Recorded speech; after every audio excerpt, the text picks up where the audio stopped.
Mas depois agora estamos a deparar-nos e eu acho que vocês começam a ficar convencidos que o paciente domiciliar consegue também ter a sua complexidade. Eu acho que vocês também têm que ter essa percepção de que cada vez mais os pacientes domiciliares também são pacientes graves. Não é só... Porque muitas vezes os pacientes são desvalorizados até pelos próprios intensivistas. Não é? Quando está fora da UTI deixa de estar grave. Não. Há pacientes que estão 24 horas em casa, ventilados. Também são complexos. E são complexos sem a complexidade de estar numa UTI, que torna as coisas ainda mais difíceis. Porque é fácil tratar um paciente grave na UTI.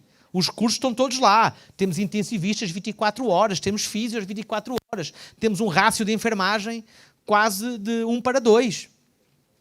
Vamos por um DPOC destes grave em casa? Uma esclerose talamiontrófica, um doente com distrofia do Duchenne? Em casa? Em que os seus únicos cuidados é a esposa, é o filho, é o vizinho? Há que ter uma organização muito bem definida. E não tenham dúvidas nenhumas. Eu não sei como é que está a crescer. O Marcelo acabou por... Não percebi os números da ventilação domiciliar no Brasil, mas eu sei que está muito dirigida para a doença neuromuscular. Existem muitíssimos pacientes que precisam de ventilação domiciliar no Brasil, que para além do neuromuscular. O DPOC, por exemplo... Não tenham dúvidas nenhumas, no nosso hospital e na Europa, nós quebramos com aquele paciente que eu chamava o porta giratória. Estão a ver aquela porta do hotel lá embaixo? Está sempre a entrar e a sair do hospital. Entra, faz VNI e sai. Entra, faz VNI e sai. Né? O mesmo DPOC é internado 4 vezes por ano, com uma exacerbação. Vai para casa com VNI e deixa de estar internado. Esse é o custo-benefício da ventilação domiciliar. Não é só tirar o paciente da UTI para casa porque é mais barato. É prevenir que o paciente venha para o hospital. O síndrome de hipoventilação obesidade, as pessoas falam muito do risco cardiovascular do síndrome de hipoventilação obesidade. E a ventilação? Estes pacientes têm saturações médias de 80 por noite, quando dormem.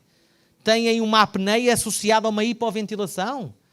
Estes pacientes também custam muito, também fazem AVCs, também fazem infartos por causa da hipoventilação.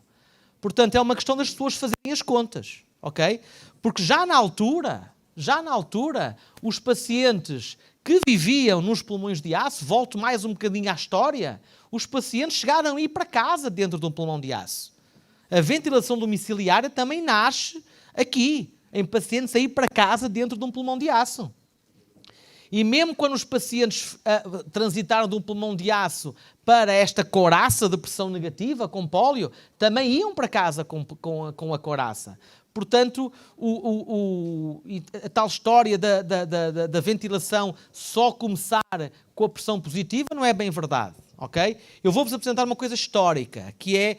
Portanto, era assim que os pacientes iam para casa nos anos 80. Esta foi a primeira paciente ventilada com máscara nasal da história. Esta foi a primeira máscara, foi em Poitiers, em França, em 1982. Foi a primeira paciente... Não havia máscaras na altura. Havia peças bucais, com selo labial para dormir, e alguém se lembrou, neste caso o John Bach e os colegas da equipa dele franceses, que fizeram esta máscara. Esta era uma máscara feita à medida. E o primeiro artigo de ventilação não invasiva domiciliária foi com este tipo de máscaras. E sabem quem é este doente, o que é? É um DPOC.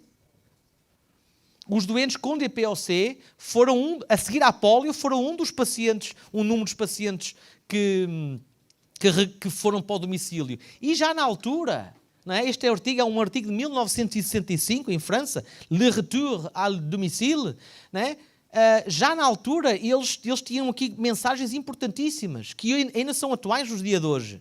Plano de alta hospitalar detalhado, envolvimento do cuidador, recursos técnicos necessários, plano de risco e segurança e, acima de tudo, melhoria da qualidade de vida. Não tenham dúvidas nenhumas. O Marcelo apresentou e bem estes surveys de 2002 e 2012. nós ainda não atingimos todos os artigos europeus, todos, que falam do crescimento da ventilação domiciliária, apresentam gráficos assim, seja em adulto, seja em crianças. Nós ainda não atingimos o platô do crescimento da ventilação domiciliária na Europa. Ou seja, e nem com a pandemia. O ano de 2023 vai ter mais doentes ventilados no domicílio do que do 22. O 22 teve mais que 21. Nós ainda não atingimos o platô. Porquê? Porque cada vez mais aparecem doentes candidatos à ventilação domiciliária. Segundo, os pacientes estão a morrer menos. Ok? Hoje em dia, aqui, o rácio de Portugal ou da Europa era de 6,6 para cada 100 mil habitantes. Hoje em dia, em Portugal, existem uma rácio de 80 para 100 mil habitantes, passado 20 anos. Em Portugal existem 132 mil pacientes. Isto não é nada comparado para o Brasil, é verdade, mas vejam a população de Portugal, que são 12 milhões. 12 milhões, se calhar, é a população do estado do Ceará. São Paulo, não é? Portanto, imaginam. Portanto, nós tivemos que nos organizar.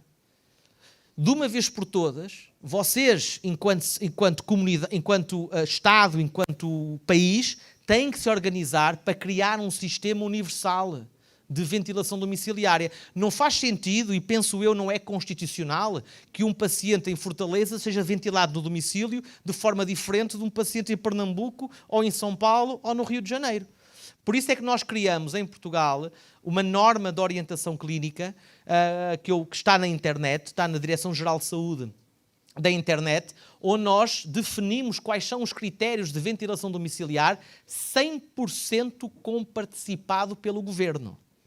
Portanto, qualquer paciente que seja avaliado num hospital público que tenha critério com síndrome de hipoventilação obesidade, DPOC e apneia, caixa torácica, doença neuromuscular e patologia pulmonar avançada, tem direito à sua ventilação domiciliária de graça. Não paga €1.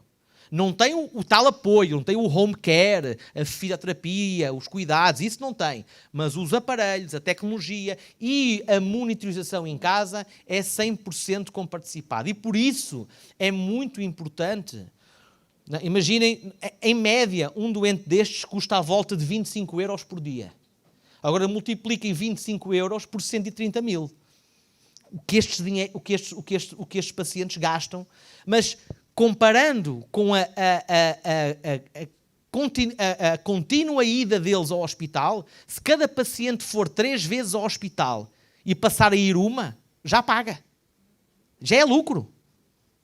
É isso as contas que os governantes, os Ministérios da Saúde, as Secretarias de Estado da Saúde têm que fazer.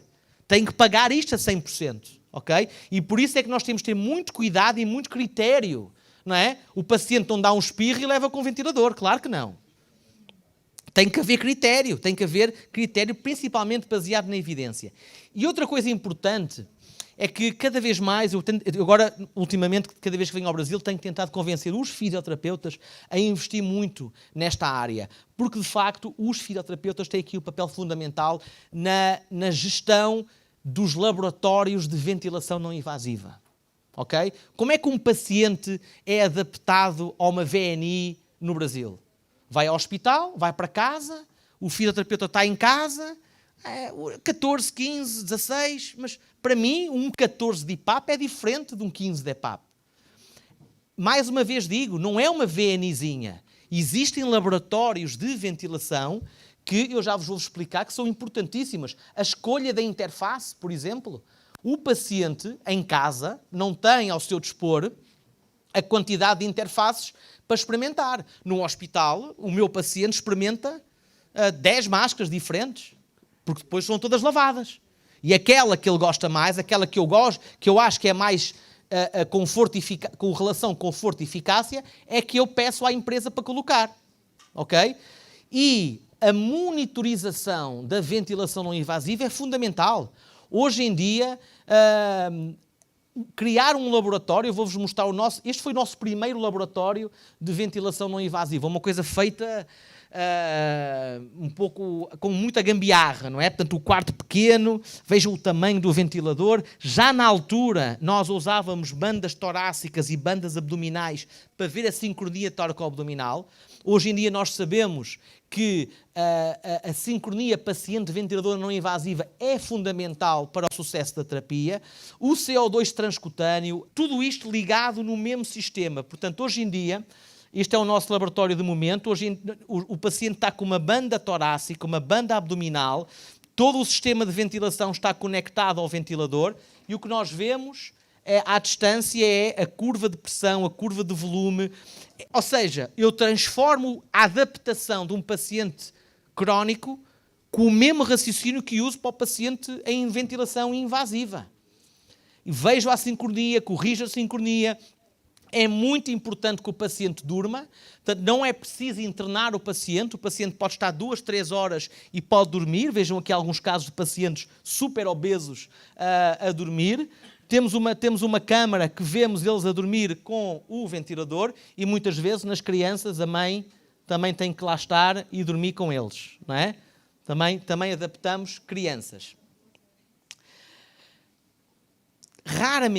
Muito raramente usamos a gasometria arterial. O Marcelo falou que é uma tecnologia que não está muito disponível para o Brasil. Porquê? Porque é caro? Só por ser caro? Olha, quanto é que custa um aparelho de gasometrias? Não é? Sabiam que a gasometria está em segundo lugar dos exames mais dolorosos para o doente, sem anestesia, só perde para a punção lombar. E vocês acreditam mesmo naquele CO2 que sai naquele segundo do sangue? Quando o paciente está ali, já algum de vocês vos fizeram uma gasometria? Aquilo dói, e dói bem.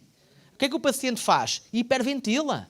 Então vocês que estão a adaptar um doente, quando o Marcelo diz que a evidência é que a ventilação domiciliar tem que ser apontada à máxima redução de CO2, nós hoje em dia apontamos à normocapnia, por isso é que usamos alta intensidade, IPAPs altos, frequências altas, queremos capturar o doente em laboratório, queremos ter uma normocapnia, e como é que nós medimos isso?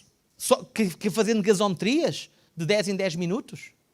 Isto é um aparelho que não é assim tão caro como isso, dependendo do número de doentes que vocês adaptam. Ok? Portanto, é uma tecnologia que tem que chegar, não é? Vocês também podem usar uma tecnologia um pouco mais barata, que é o tal CO2 exalado, ok? Não é tão fidedigno, principalmente para o doente obstrutivo, porque há uma limitação do fluxo respiratório, portanto não é tão fidedigno. Até há estes aparelhos que custam, de CO2 exalado, que custam à volta de 300 euros, e coloca-se no circuito do ventilador, e ele mede o CO2 que passa por aqui. Não é assim, é melhor do que nada, é verdade, mas claramente o CO2 transcutâneo é para mim neste momento um utensílio fundamental para fazer o ajuste fino da ventilação. O paciente coloca um sensor em cima de uma artéria e nós vemos exatamente, estamos com o CO2 conectado no braço ou na orelha, até em crianças fazemos isso, como eu já vos mostrei, e a sensibilidade entre o CO2 transcutâneo e a PA de CO2 é muito, muito próxima. É muito, muito importante nós titularmos o CO2. E depois também a oximetria. Os pacientes levam o oxímetro para casa e nós titulamos também a oximetria. E não é só a oximetria noturna. Olhem este doente aqui. Isto é uma oximetria 24 horas. Ele de noite está ventilado e de dia, olha o que é que acontece.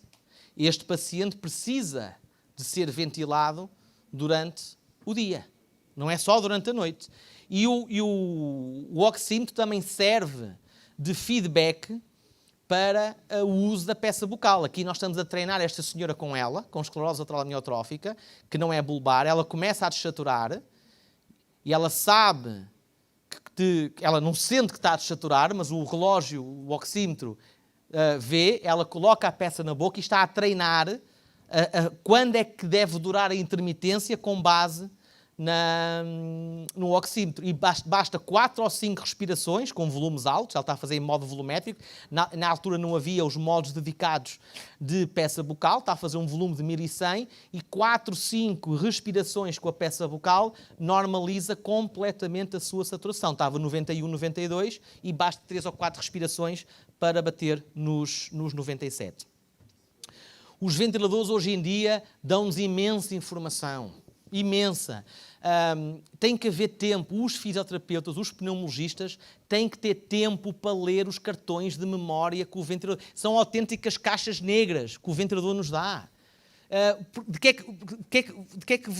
é que vale a ResMed, a Philips, investir tanto engenharia, tanta tecnologia, a dar-vos tanta informação para que vocês não leiam?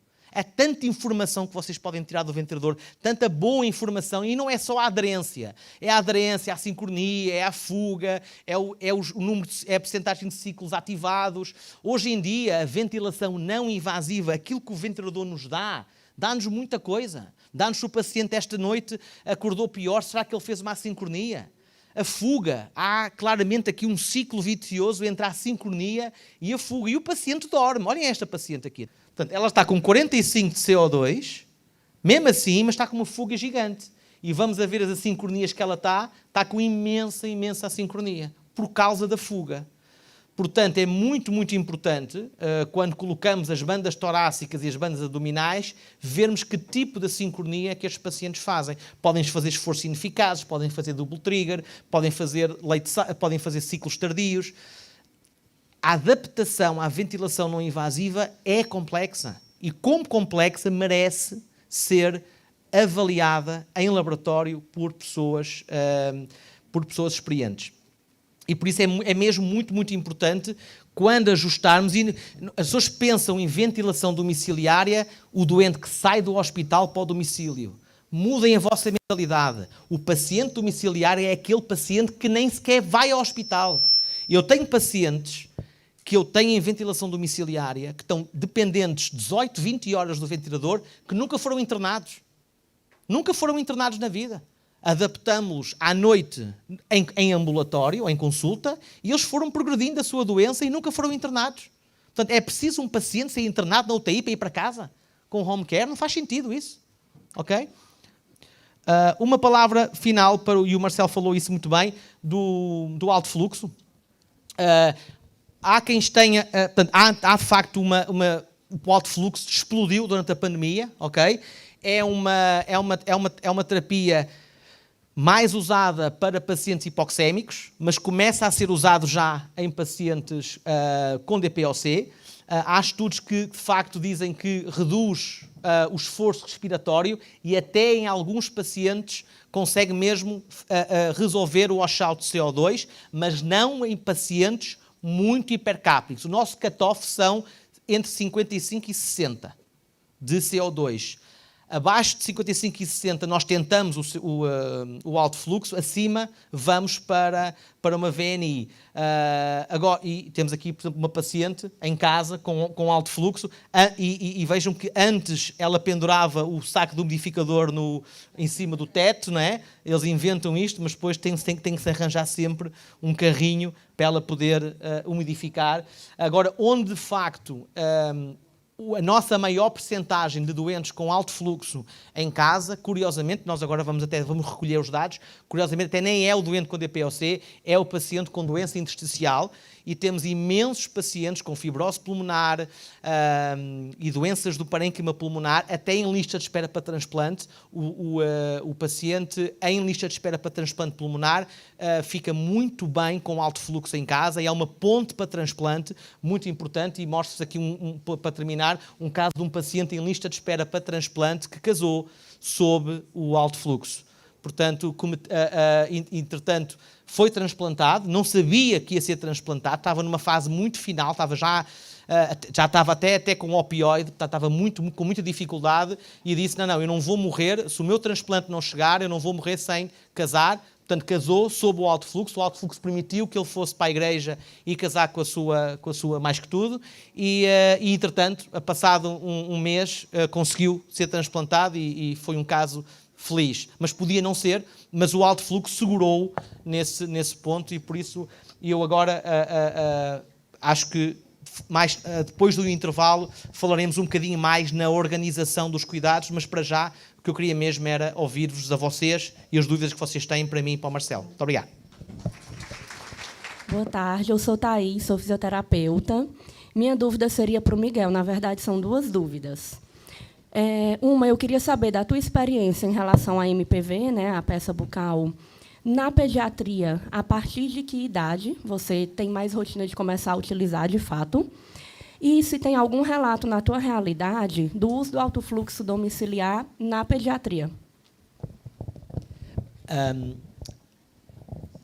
É preciso alguma colaboração no MPV. Portanto, o paciente tem que entender a intermitência da peça bucal. A criança mais nova que eu já adaptei à peça bucal foi uma atrofia muscular espinal, tipo 2, grave, com 6 anos.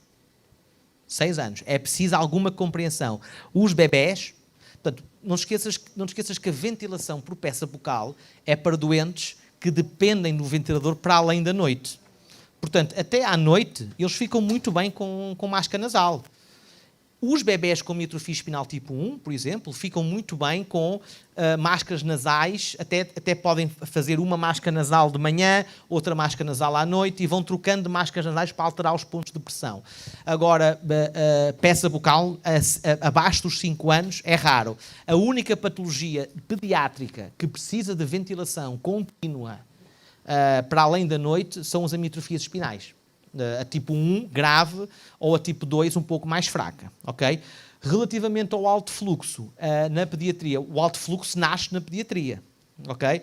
Temos alguns casos, embora é mais experiência do que evidência, temos alguns casos em que os pacientes fazem alto fluxo durante uma bronquiolite aguda, crianças durante uma bronquiolite aguda, e a situação está mais ou menos estável e vão para casa.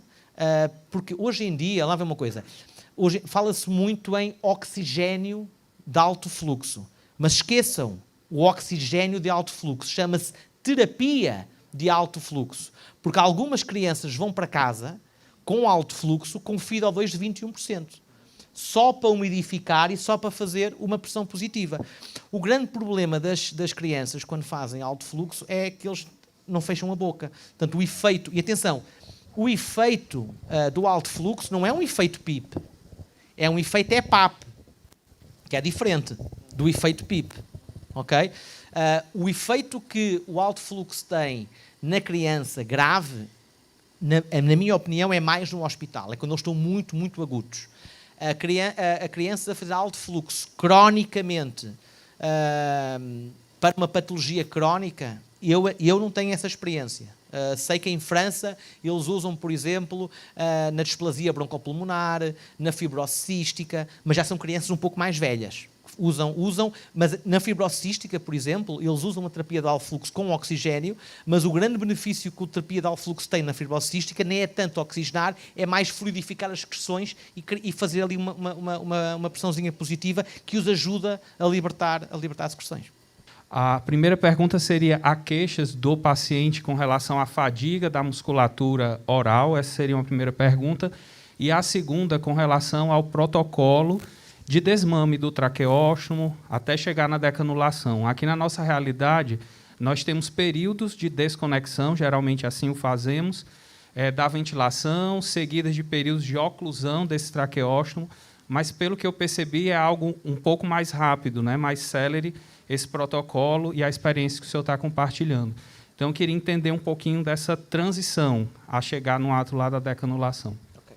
Obrigado. Relativamente ao cansaço, é boa pergunta. Relativamente ao cansaço da peça bucal, não te esqueças que o paciente não está sempre com a peça bucal na boca. Essa é que é a beleza da peça bucal. O paciente vai, fecha a boca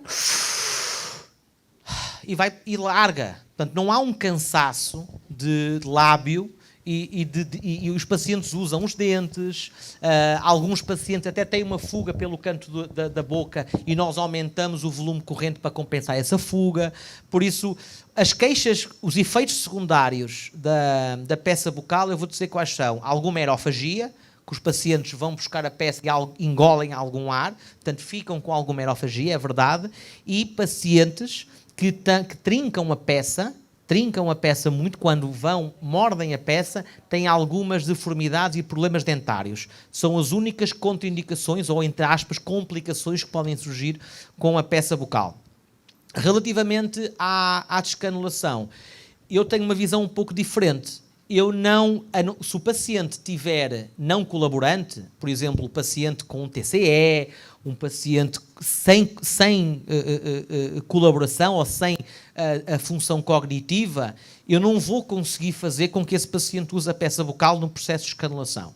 Agora, para mim, tapar o traqueóstomo e desligar a traqueostomia e deixar o paciente a respirar sozinho, sem nada por cima, é um erro. É um erro que vai atrasar bastante e vai fazer com que o paciente entre em pânico. Não te esqueças que o paciente traqueostomizado está habituado a respirar por aqui. Quando tu desconectas do ventilador, ele vai continuar a respirar por aqui. Quando tu lhe tapas, do ponto de vista de neurosensitivo, ele não sabe usar o nariz e a boca.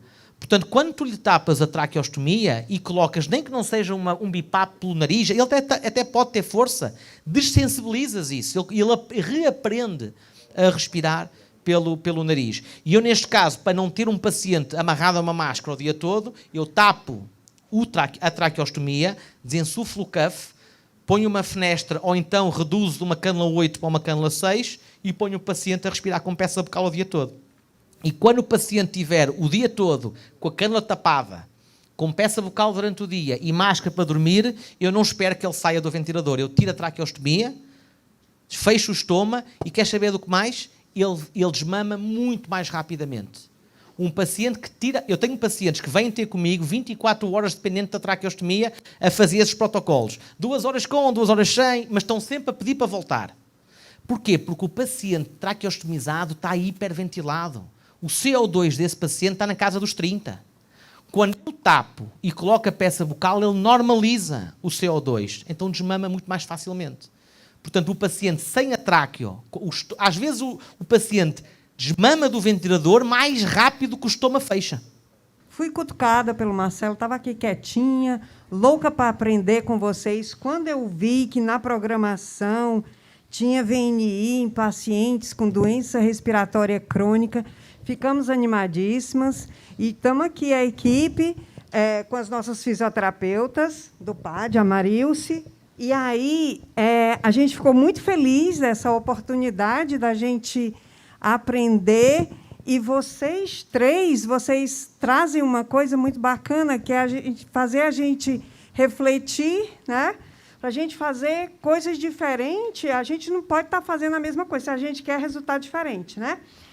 E é por isso que a gente está aqui, porque a gente tem um programa que é muito grande, como nós somos um hospital de doenças torácicas, então o nosso doente é um paciente com insuficiência respiratória crônica pulmonar, né, a doença de origem pulmonar. Então, a maioria dos nossos doentes, mais de 70%, são portadores de DPOC isolada ou associada com bronquiectasias ou fibroses pulmonares, e alguns pacientes com sífilis-escoliose avançada e outros pacientes também com obesidade, hipoventilação e outros pacientes, poucos pacientes também com SALS. E o que a gente tem observado? O programa ele nasceu para oxigenoterapia domiciliar, mas a gente viu essa demanda e agora, principalmente, muito maior. A pandemia tirou a gente do prumo e tanto é que agora a Carol entrou também, porque a Marilce já não consegue tomar conta desses pacientes sozinhos, porque aumentou muito essa demanda de pacientes com insuficiência respiratória crônica hipercapnicos e que a gente teve que associar também a VNI. E a gente está com esses pacientes com VNI também. Cerca de 80% são portadores de DPOC.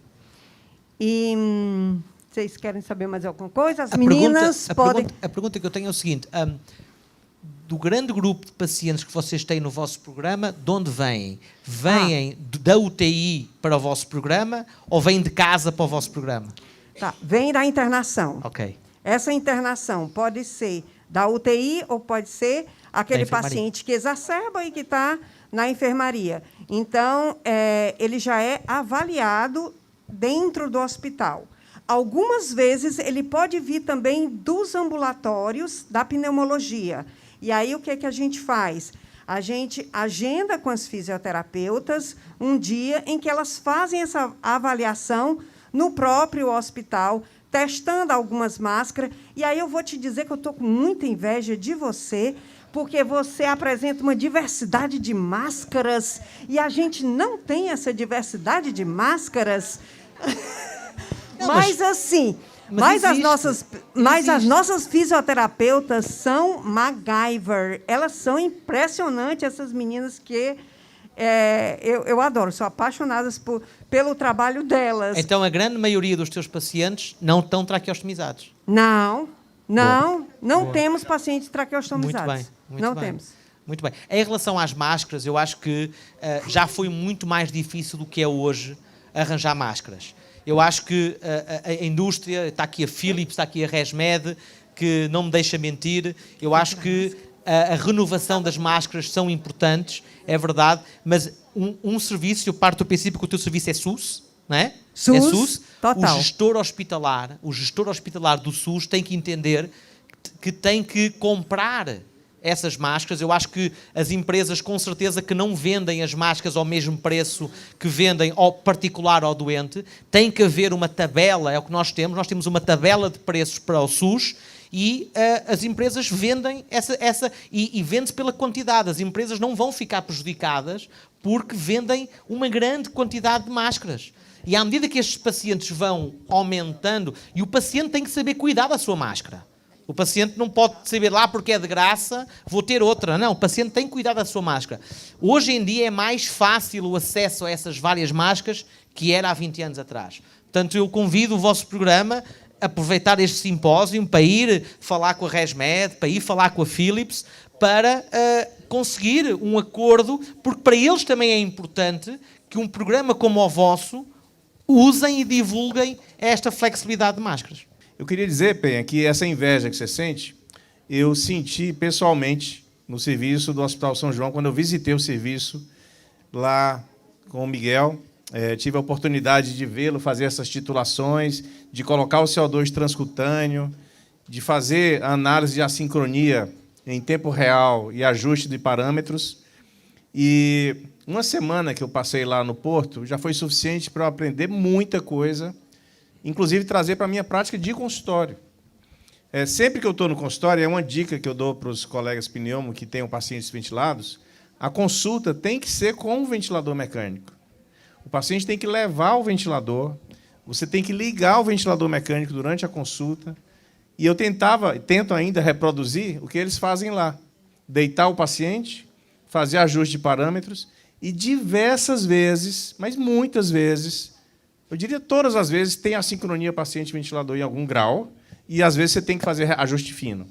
E esse ajuste fino melhora muito o conforto do paciente, melhora a eficiência da VNI, ou seja, tem muito a ser feito nessa área, né? E o depoimento aqui que eu dou é que a estrutura e a maneira que Miguel e outros colegas lá no Hospital São João fazem no serviço de pneumo é que eles deram uma simplificada no processo do ponto de vista de logística. Então, é relativamente rápido fazer tudo isso, inclusive. Não é uma coisa impossível de ser feita, por exemplo, no Hospital de Messejana, no Hospital Universitário, no Hospital da Unimed, onde quer que seja. Isso é perfeitamente reprodutível, o modelo que eles têm lá. Não é inacessível, é isso que eu quero dizer. Não me parece, pelo menos. Deixa-me só forçar aqui um bocadinho mais as empresas. Eu posso fazer isso, que eu não sou de cá. Assim, LocMed, ResMed, Philips e outras empresas têm aqui uma responsabilidade enorme. Eu costumo dizer, uma vez fui e nós agora estamos a trabalhar muito com os países de leste, Roménia, Bulgária, infelizmente a Ucrânia, que está sofrendo muito. Eu costumo dizer que estas empresas estão vendendo Ferraris para as pessoas dirigirem no mato. Não pode ser. a tecnologia que eles vendem para depois as pessoas usufruírem dessa mesma tecnologia, existe um grande fosso entre a tecnologia que eles oferecem e aquela que é verdadeiramente aproveitada. Portanto, o que eu vos convido a fazer é ir falar com essas empresas e pedir a essas empresas que vos apoiem na construção de laboratórios destes. Porque eles também querem que os seus aparelhos sejam explorados ao limite. Eles não querem que um Astral ou um Evo tenham 1001 funções para que as pessoas só usem o IPAP e o EPAP. Eles não querem isso. Então, para isso, fabricavam uma caixinha pequenininha com o EPAP e o EPAP e faziam muito mais dinheiro.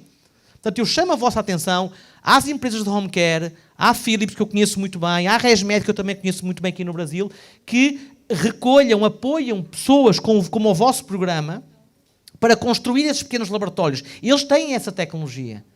E eles também vão querer que vocês, no vosso programa, usufruam ao máximo da tecnologia que eles têm. Porque o vosso exemplo vai ser replicado por outros, e é assim que eles conseguem também mostrar. Porque não vale a pena eles terem um Fórmula 1 quando esse Fórmula 1 não é aproveitado e vocês só conseguem conduzir um Fusca. Eles estão vendendo Fórmula 1 para pessoas que só conseguem conduzir Fusca. E tu sabes conduzir um Fórmula 1, não tens pista. Eles fazem-te a pista. Portanto, esse é um apelo que eu faço à ResMed, à Philips e à LocMed, que apoiem programas como este de construção de laboratórios, nem que não seja um investimento em um CO2 transcutâneo, porque acreditem, vai ser replicado. Foi replicado na Europa, a maior parte deles sabem como é que é a prática na Europa e vai ser replicado aqui no Brasil com programas como o vosso do SUS, porque se é possível no SUS, vai ser possível com certeza nos hospitais privados.